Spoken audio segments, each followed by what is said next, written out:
candidate number 3. Next is candidate number 4.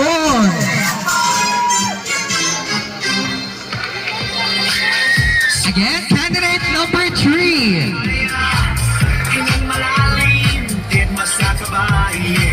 Candidate number 4. Candidate number 5. And candidate number 6. So these are our lovely candidates with their casual wear. Very glamorous, very formal, very casual, and very beautiful.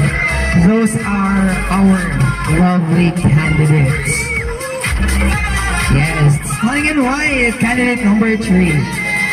Shining in silver is candidate number 4.